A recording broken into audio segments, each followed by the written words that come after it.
Baik, selamat pagi Bapak-bapak dan Ibu-ibu, teman-teman sekalian semua yang sudah datang di pelatihan gawat darurat, khususnya di pelatihan basic, trauma, dan cardiac life support.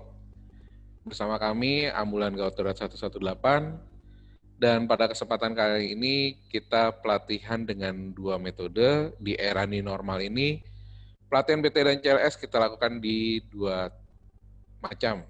Ada online, dan nanti di hari berikutnya teman-teman akan mengikuti pelatihan offline. Dan di pelatihan online ini mudah-mudahan teman-teman bisa mengikuti semua, diharapkan sesuai dengan kita bersama. Mudah-mudahan teman-teman semua dalam keadaan semua sehat dan tidak kurang satu apapun selama mengikuti pelatihan baik di online maupun di offline. Baik, kita akan masuk ke materi selanjutnya yaitu tentang initial assessment. Materi initial assessment ini merupakan materi inti dari pelatihan kita di BT dan CLS, Basic Trauma dan Cardiac Life Support, yang seperti teman-teman tadi sudah dengar di materi-materi sebelumnya. Dan di initial assessment ini kita sudah masuk untuk pelatihan BT dan CLS di edisi ke-7. Berarti kita sudah beberapa kali melakukan pembaruan baik di materi maupun di. Nah, sekarang selamat pagi teman-teman, apa kabarnya hari ini? Mudah-mudahan dalam keadaan sehat semua. Dan selamat bergabung di pelatihan Basic Trauma dan Cardiac Life Support bersama kami di Ambulan Gawat Darurat 118. Dan pada kesempatan ini saya akan perkenalkan diri. Nama saya Ipasek Wayan Agung Susila.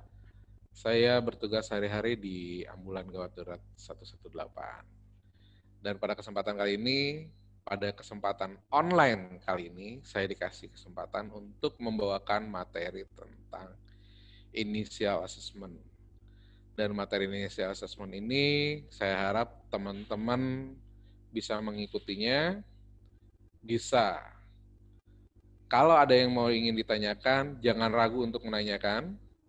Dan kalau masih ada keraguan, masih bingung, teman-teman bisa lihat di channel YouTube kami di Ambulan Gawat Darurat 118. Silakan berkunjung ke channel YouTube-nya. Di situ ada beberapa materi yang kita sudah masukkan dan teman-teman bisa lihat, bisa share, dan jangan lupa subscribe dan share. Juga like-nya ya buat teman-teman. Oke, kita akan masuk ke materi initial assessment.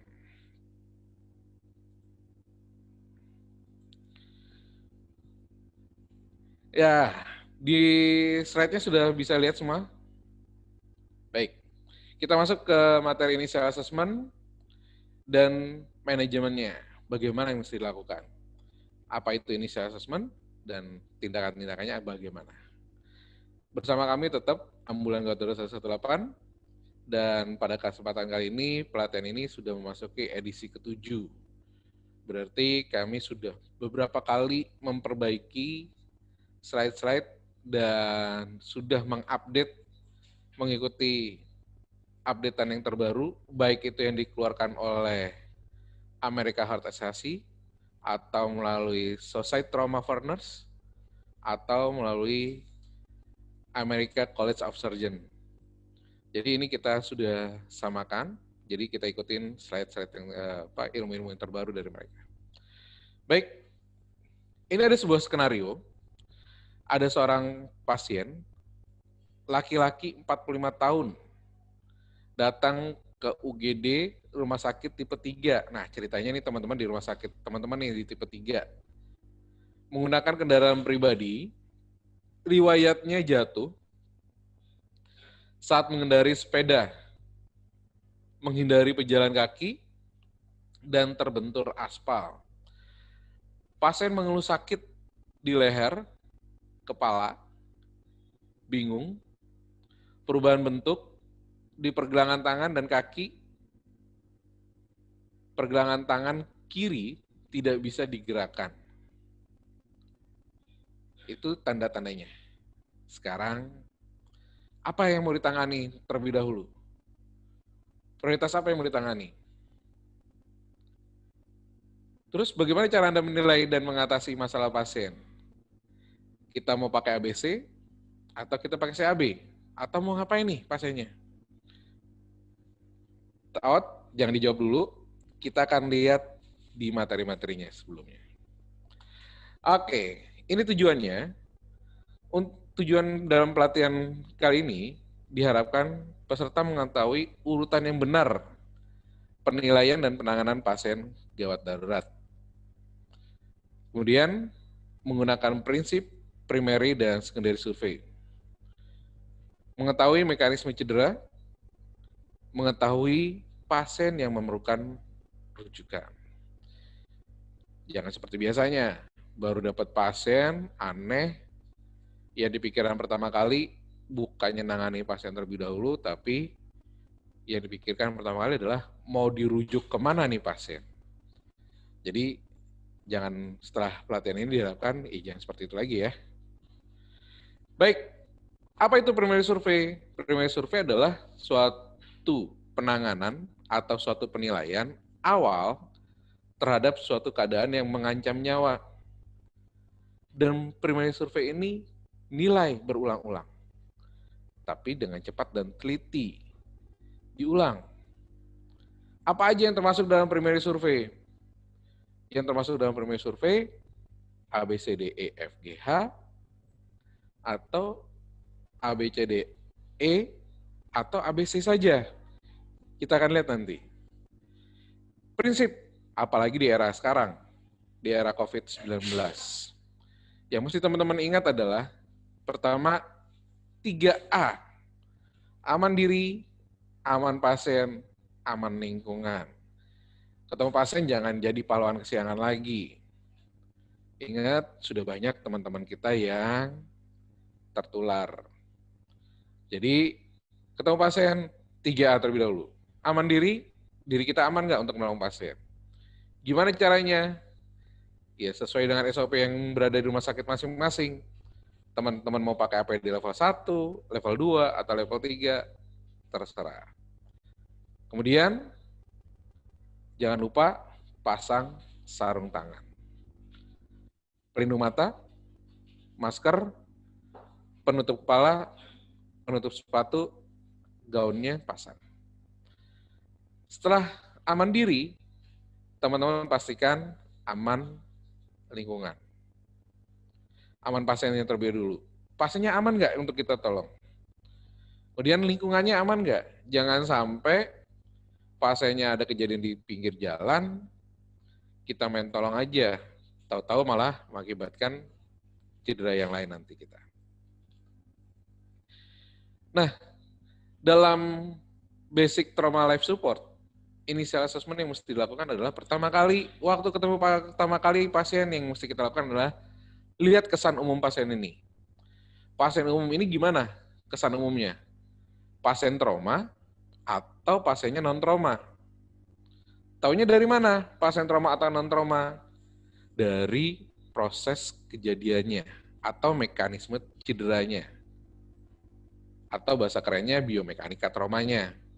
Nah, kita lihat biomekanika traumanya. Dia terjatuhkah atau dia tiba-tiba? Kita lihat kesan umumnya apa. Kalau baik itu kesan umumnya trauma atau non-trauma, yang teman-teman lakukan adalah 3A. Aman diri, aman lingkungan, aman pasien. Setelah itu, teman-teman masuk ke primary survey.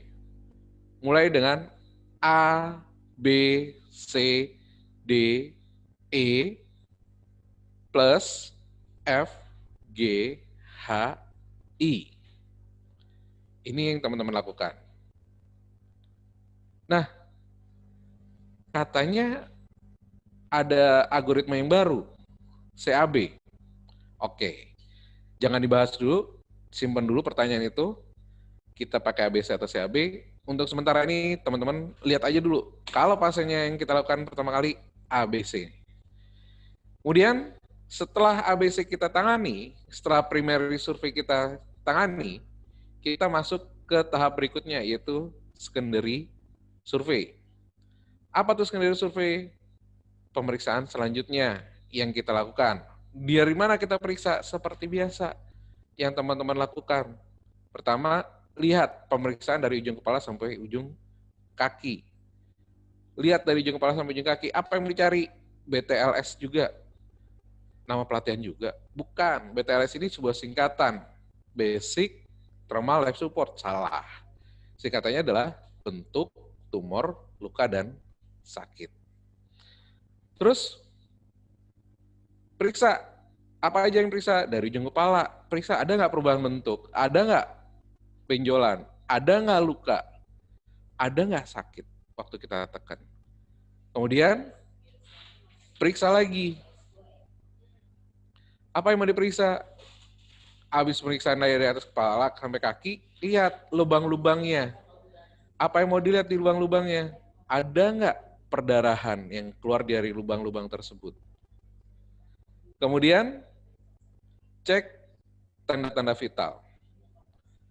Cek tanda-tanda vital, semua. Nadi, nafas, tekanan darah, kemudian pulse oximetry kalau ada, periksa. Kemudian, anamnese. Apa ini anamnese? Pakai kompak atau ampel. Apa tuh kompak?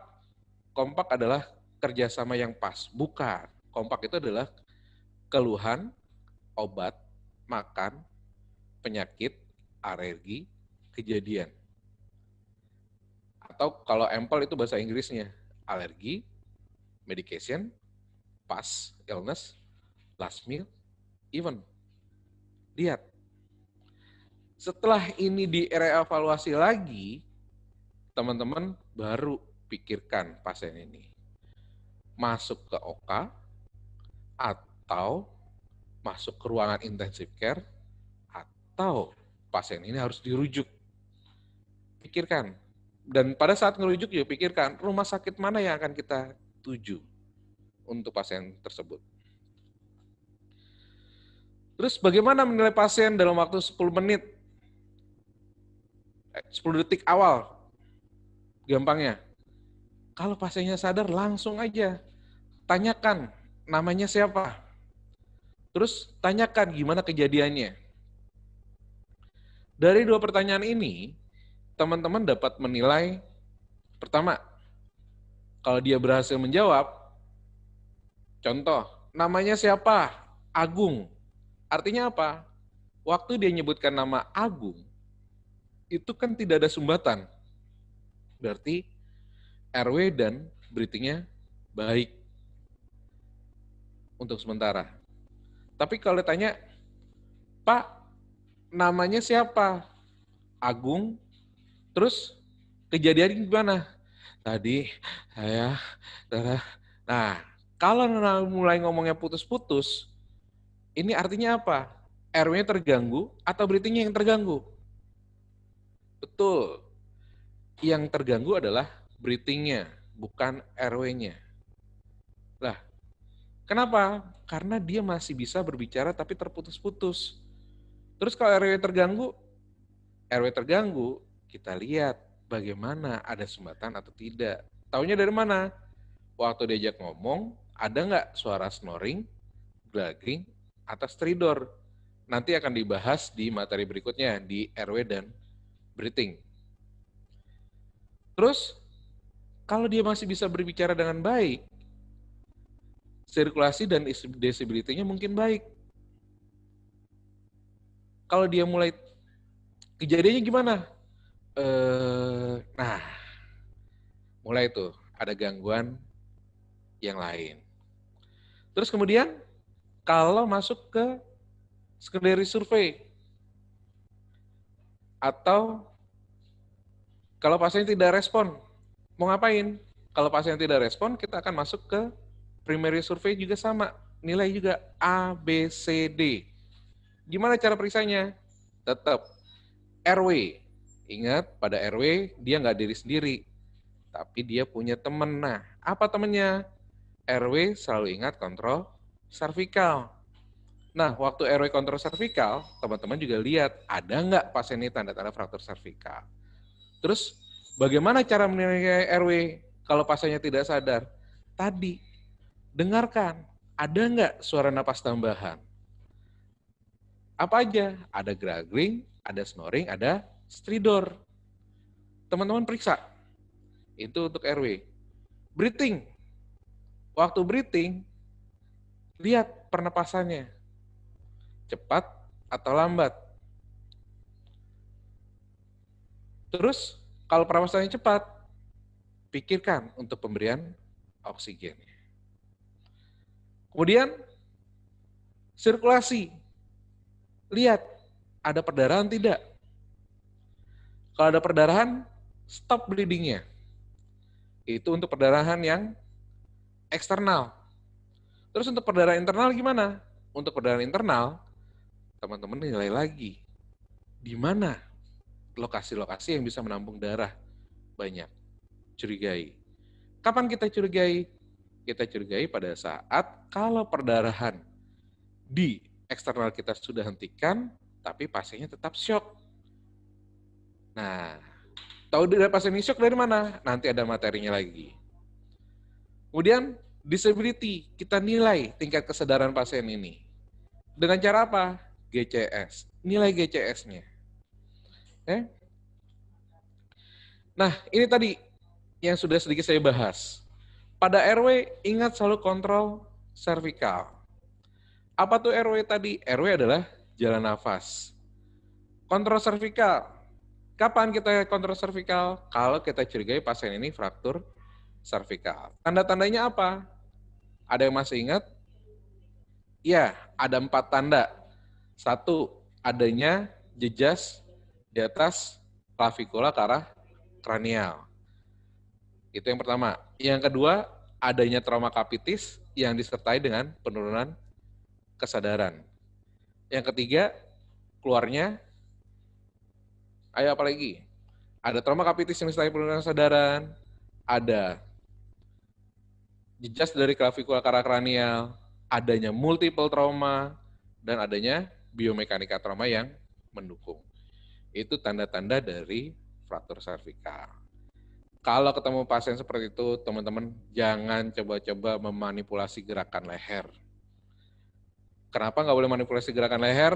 Nanti akan dibahas di materi RW dan breathing. Terus kemudian kita nilai jalan napasnya. Bagaimana jalan napasnya? Baik atau tidak? Taunya dari mana? Ada suara napas tambahan atau tidak? Ada suara napas atau tidak? Apa aja suara napas tambahannya? Tadi ada snoring, ada gargling, ada stridor. Nah, tindakannya sama nggak antara snoring, gargling, sama stridor? Beda. Kalau snoring, penyebabnya apa? Kalau snoring itu penyebabnya adalah pangkal lidah yang jatuh ke belakang. Jadi, tindakannya apa? Tindakannya jangan sampai pangkal lidah itu jatuh ke belakang. Berarti kita bisa lakukan secara manual, bisa kita lakukan secara RW sementara, atau mungkin kalau perlu pakai RW definitif. Kalau breathing, apa yang mau dilakukan? Kalau gargling, kalau gargling mau diapain? Gargling itu kita lihat penyebabnya apa? Oh, kalau gargling itu penyebabnya adalah cairan. Berarti otomatis di jalan nafas itu kan nggak boleh ada cairan, otomatis kita harus keluarkan. Gimana caranya? Otomatis kita lakukan suction. Ingat, pada saat kita lakukan suction, jangan terlena. Kenapa? Biasanya kita lakukan suction, oh ini belum bersih nih, terus di suction sampai bersih. Boleh nggak? Ya, nggak boleh. Kalau suction terlalu lama, apa yang terjadi? Bisa-bisa pasien itu ngalamin hipoksia. Kenapa bisa begitu? Kan waktu kita suction itu adalah jalan nafas. Di jalan nafas itu ada cairan, ada juga oksigennya. Otomatis kalau kita saksen terlalu lama, oksigennya pun akan ikut tersedot. Stridor, penyebabnya apa? Nah, kalau stridor ini penyebabnya karena penyempitan laring atau udim pada trakea. Tindakannya apa? Kalau stridor, tindakannya kolaborasi sama dokter untuk pemasangan RW definitif. Berikutnya, breathing. Gimana cara periksa breathing? Ingat, breathing ini punya pasangan. Pasangannya adalah selalu kontrol ventilasi dan oksigenisasi. Jadi waktu saat periksa breathing, apa yang mau dicek?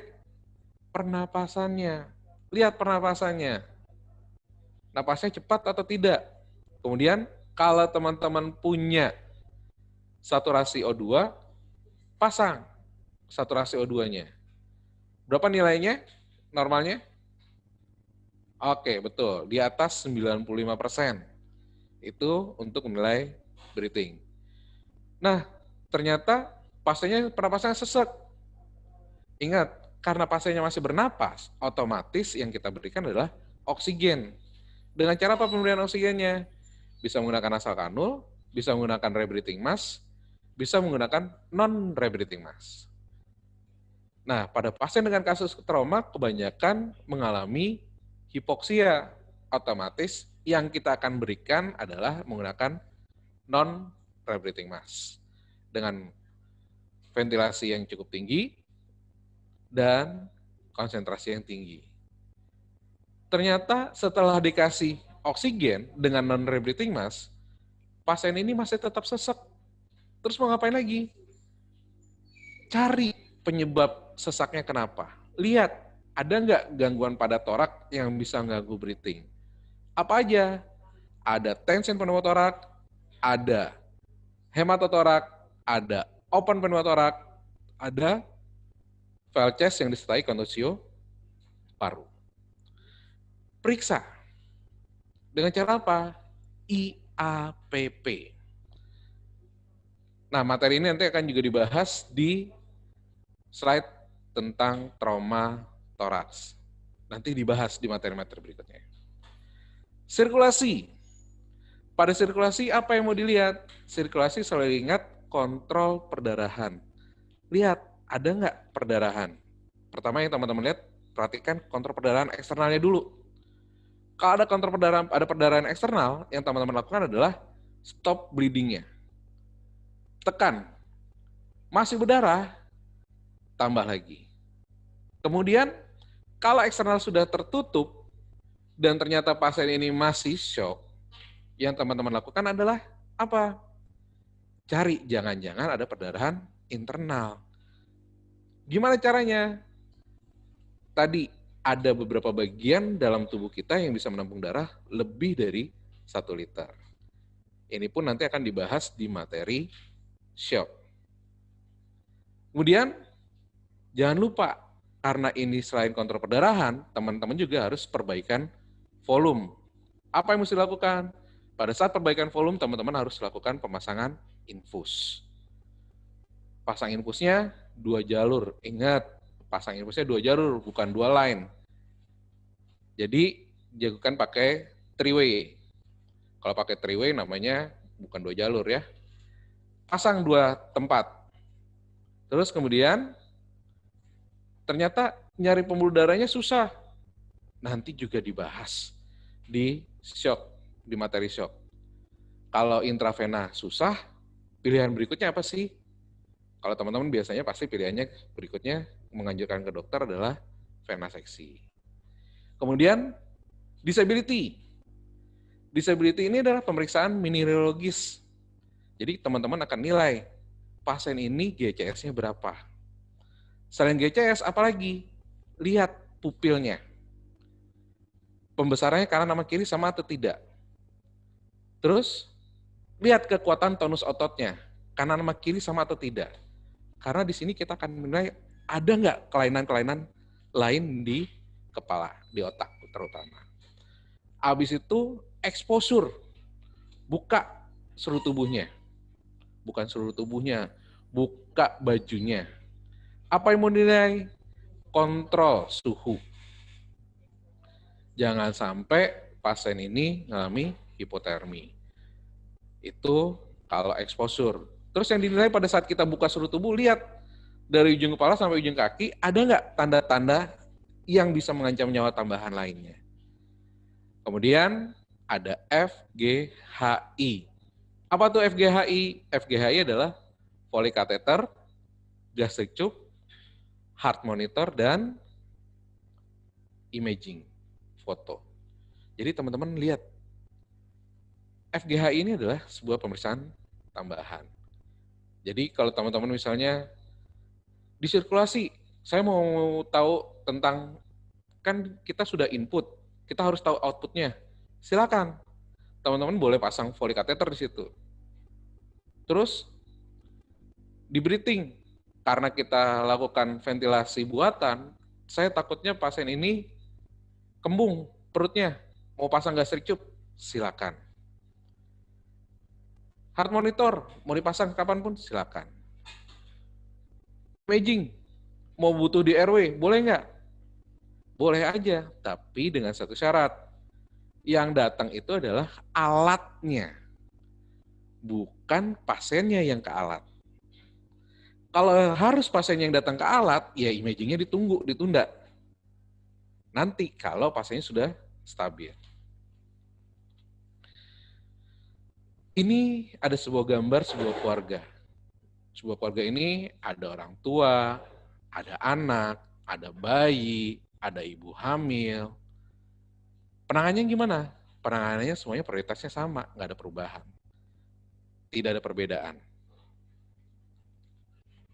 Jadi, sekali lagi, RW selalu ingat kontrol servikal. Pastikan pada RW tidak mengalami snoring, gargling, stridor. Dan jangan sampai memanipulasi gerakan leher. Hati-hati terhadap pasien dengan penurunan kesadaran. Kemudian ada penyulit pada RW, ada trauma kepala, atau pada populasi khusus geriatri dan pediatrik. Ini RW-nya perlu perhatian. Breathing. Breathing plus ventilasi. Apa aja nilai tadi? Pernapasan. Pernapasannya gimana? Saturasinya berapa?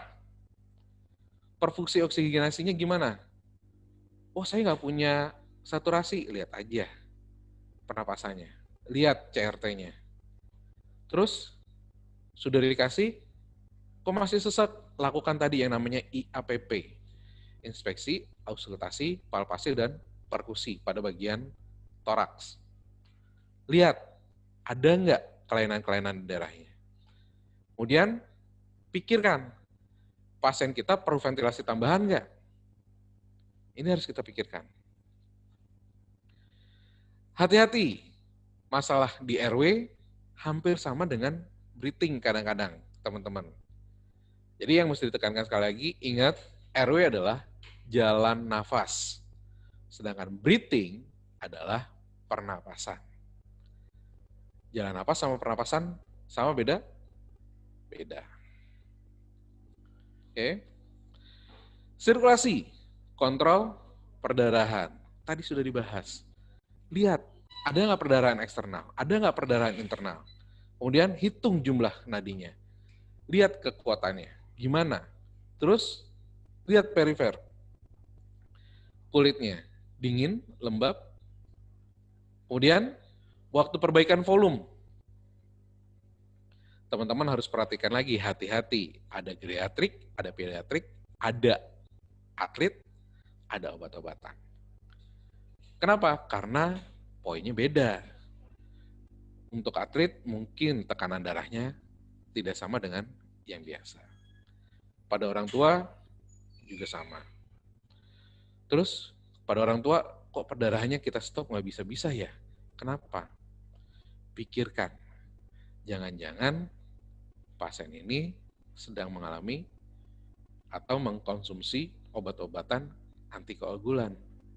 Kan sekarang banyak pasien-pasien penyakit jantung yang minum obat-obatan antikoagulan. Disability atau mineralogis, nilai apa aja tadi? Pertama GCS, kekuatan tonus otot, lateralisasi. Kemudian pupil, ukurannya gimana. Kemudian kita nilai ada tidak penurunan kesadaran. Jadi waktu kita ketemu tadi kesadarannya apa?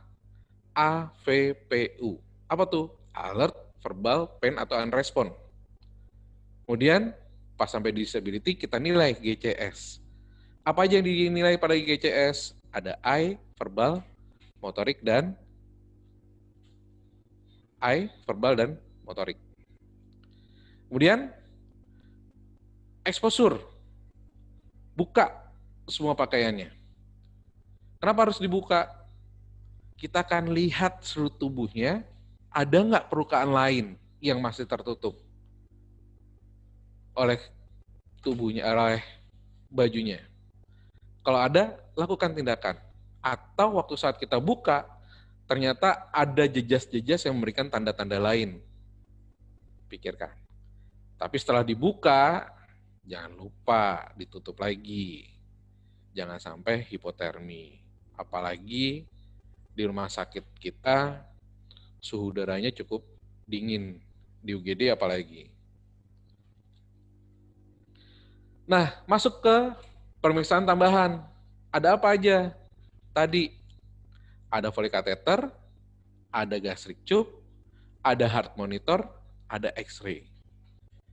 Kalau perlu, ambil darah untuk crossmat, periksa lab, dan USG. Ini lakukan. Ini adalah pemeriksaan-pemeriksaan tambahan. Waktu teman-teman akan transfer, pikirkan, mau dikirim kemana nih pasien ini? Mampu nggak di tempat kita untuk tangani pasien ini? Kalau mampu, silakan lakukan tindakan, tapi kalau nggak mampu, kita pikirkan mau dibawa kemana pasien ini. Jadi teman-teman harusnya sudah bisa menilai, dapat menilai, oh pasien seperti ini, pasien trauma dengan level kasus seperti ini, kira-kira rumah sakit A bisa, rumah sakit B nggak mampu nih, rumah sakit C nggak mampu. Jadi pasien dengan ini kita bisa nilai bawanya ke sana. Oh pasien dengan kasus jantung, jangan ke rumah sakit A, di A nggak bisa, bisanya di B, silakan. Jadi teman-teman harus bisa menilai mana sih rumah sakit ini yang ada di sekitar teman-teman yang mampu untuk pasien tersebut, menerima pasien tersebut. Dan ingat, kalau pasien tersebut tidak mampu kita kerjakan di tempat kita, yang mesti teman-teman lakukan adalah secepatnya rujuk. Tapi juga jangan main asal rujuk aja. Mentang-mentang, oh ini nggak mampu nih di tempat kita kirim aja langsung. Jangan. Yang mesti teman-teman lakukan adalah periksa dulu, tangani dulu yang teman-teman bisa. Minimal 3 bagian teman-teman pegang. Apa aja? Airway, breathing, sirkulasi. Airway-nya pastikan tidak ada sumbatan. Breathing-nya pastikan pasien masih bernapas dan dikasih oksigenasi. Sirkulasinya sudah terpasang infus dan perdarahannya sudah dihentikan. Baru setelah ini teman-teman rujuk. Setelah itu, kalau belum dirujuk, kita lakukan ke primary sekunder, survei sekunder. Nah, pada sekunder survei, yang mesti teman-teman lakukan adalah cek tanda-tanda vital. Nadi, tensi, periksa pernapasannya. Kemudian periksa juga head to toe, dari ujung kepala sampai ujung kaki. Periksa seluruhnya. Kalau perlu, periksa bagian belakang. Dengan cara apa? Di lock roll. Gimana cara rollnya? Dimiringkan secara utuh. Dari ujung kepala sampai ujung kaki, waktu saat dimiringkan, gerakannya bareng. Seperti balok. Kemudian, waktu head to toe, jangan lupa lihat semua lubangnya. Dari ujung kepala sampai ujung kaki, periksa lubangnya. Atau kalau nggak mau lihat, colok lubangnya. Lihat di ujung handsun kita. Waktu colok, ada nggak bekas darah? Kalau ada, berarti kita curigai pasien ini ada perdarahan di lubang tersebut. Kemudian, anamnesa. Lakukan. Tadi, kompak atau empel. Terserah teman-teman. Dan jangan lupa, setiap tindakan yang kita lakukan tadi didokumentasikan. Habis itu, untuk tanggung gugat, jangan lupa membuat inform consent. Ini perlu banget sekarang. Lakukan inform consent. Kemudian, reevaluasi lagi pasien ini dari awal lagi. Dari mulai A, B, C, D, kemudian secondary survey-nya direvaluasi. Oke, ini yang diperiksa tadi tanda-tanda vital. Pemeriksaan dari ujung kepala sampai ujung kaki, periksa yang namanya singkatan dari BTLS, bentuk tumor luka sakit, atau bahasa kerennya DOTS, deformity, open injury, tenderness, swelling. Oke. Kapan secondary survei dilakukan? Setelah primary survei selesai, yang jelas. Setelah primary survei dilakukan, habis itu reevaluasi, pasiennya stabil, baru kita lakukan secondary survei. Waktu mau transfer, yang mesti teman-teman pikirkan, siapa pasien yang mau kita transfer? Pasien dengan multiple trauma, atau melebihi kapasitas rumah sakit, atau umurnya ekstrim. Maksudnya, usianya geriatri atau pediatrik. Ini pikirkan. Karena penanganannya berbeda. Dan rumah sakit tujuannya pun berbeda. Kemudian, kapan kita akan transfer pasien? Yang jelas pasiennya harus stabil. Kapan dikatakan stabil? Jika airway, breathing, sirkulasinya teman-teman sudah bisa pegang. Jadi, dari kasus ini apa yang mau dilakukan? Oke. Jangan lupa, pertama kali yang teman-teman lakukan adalah 3A. Aman diri, aman lingkungan, aman pasien.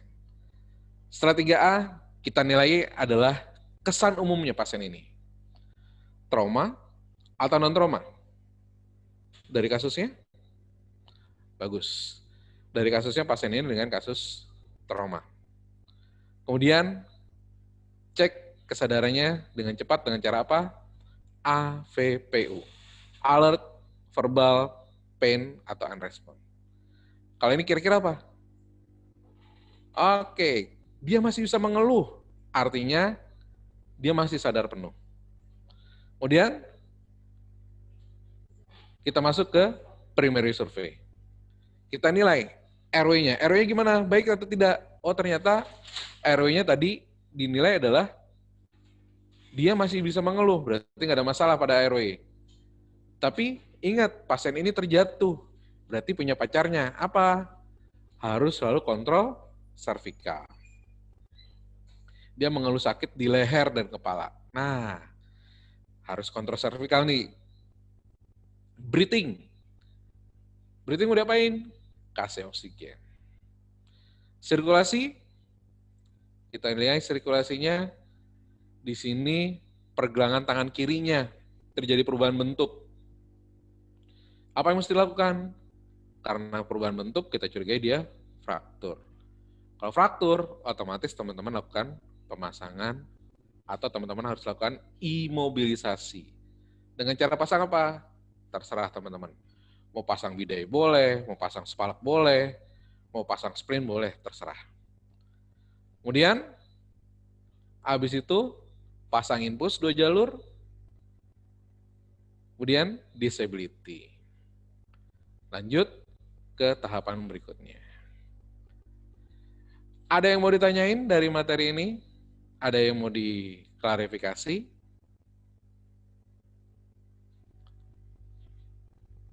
Oke. Baik, kalau nggak ada, terima kasih dari saya. Semoga teman-teman masih bisa ngikutinnya lagi. Dan saya ingatkan sekali lagi, kalau teman-teman masih bingung untuk materi ini, di materi initial assessment ini, teman-teman bisa masuk ke channel YouTube kami. Di sana, di channel YouTube ini, ada materi khusus yang kita keluarkan di sana tentang initial assessment. Dari mulai persiapan, primary survey, secondary survey, sampai dengan rujukan di channel YouTube. Teman-teman boleh lihat, boleh datang ke sana, tapi kalau ngelihat jangan sekedar ngelihat doang ya. Jangan lupa like and subscribe. Terima kasih, selamat pagi.